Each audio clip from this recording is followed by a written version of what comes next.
കുട്ടനാട്ടിൽ നിലം നികത്തൽ വ്യാപകമാകുന്നു. അധികാരികളുടെ അവഗണനയാണ് നിലം നികത്തൽ വ്യാപകമാകാൻ കാരണമെന്ന് നാട്ടുകാർ.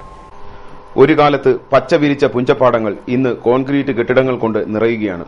കേരളത്തിന്റെ നെല്ലറയായ കുട്ടനാട്ടിൽ ഇത്തരത്തിൽ നികത്തിയാൽ വരുന്ന 10 വർഷത്തിനുള്ളിൽ ഇപ്പോഴുള്ളതിന്റെ പകുതി പാടശേഖരങ്ങൾ മാത്രമേ കാണുകയുള്ളൂ.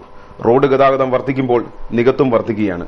ഗ്രാവൽ നിറഞ്ഞ റോഡുകളുടെ ഇരുവശത്തുമുള്ള നിലങ്ങൾ കൃഷി ചെയ്യാതെ മണ്ണടിച്ച് നികത്തുകയാണ് പതിവ്. ഇതിനായി റവന്യൂ അധികാരികൾ കൂട്ടുനിൽക്കുകയും ചെയ്യും. വെളിയനാട്, എടത്വ തുടങ്ങിയ വില്ലേജുകളിൽ വ്യാപകമായി നിലം നികത്തുകയാണ്.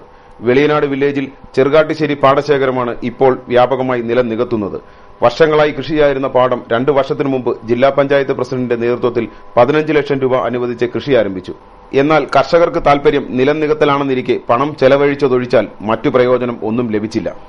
ഇത് നിലം നികത്തൽ മാഫിയകൾക്ക് കൂടുതൽ ഗുണകരമായി. AC റോഡിൽ നിന്ന് 50 മീറ്റർ അകലെ വെളിയനാട് റോഡിൽ 10 സെന്റിന് അനുമതി വാങ്ങി ഇപ്പോൾ 30 സെന്റോളമാണ് നികത്തുന്നത്. ഇതിന് കൂട്ടുനിൽക്കുന്നത് റവന്യൂ അധികാരികളും. എന്നാൽ കഴിഞ്ഞ ദിവസം നടന്ന KSKTU വാഹനജാഥയിൽ സംസ്ഥാന നേതാവ് MD ഗോവിന്ദൻ മാഷ് പറഞ്ഞത് ഇങ്ങനെ: ഈ സ്വീകരണ യോഗത്തിൽ പങ്കെടുത്തവർക്ക് ഒരു പണിയുണ്ട്. എന്താ പണി?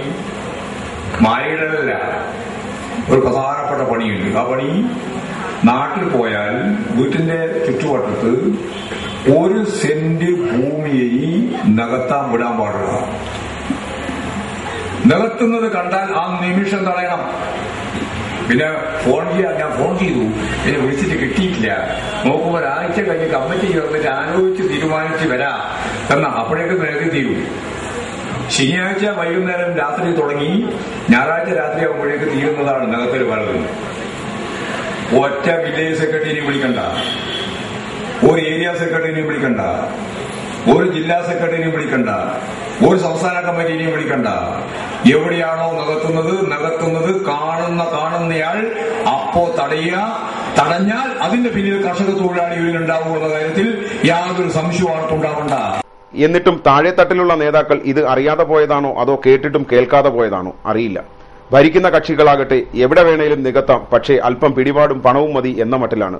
മറ്റൊരു കൂട്ടരാകട്ടെ ഇതൊക്കെ കണ്ടിട്ടും കാണാതെ നടക്കുകയാണ്. എന്തുതന്നെയായാലും പാവപ്പെട്ടവന് വീട് വെക്കാൻ നിയമങ്ങൾക്ക് ഒരു കുറവുമില്ലാത്ത നമ്മുടെ നാട്ടിൽ ഒരു പാടശേഖരം അപ്പാടെ നികത്തിയാലും അത്ഭുതപ്പെടേണ്ട കാര്യമില്ല. News desk KCV.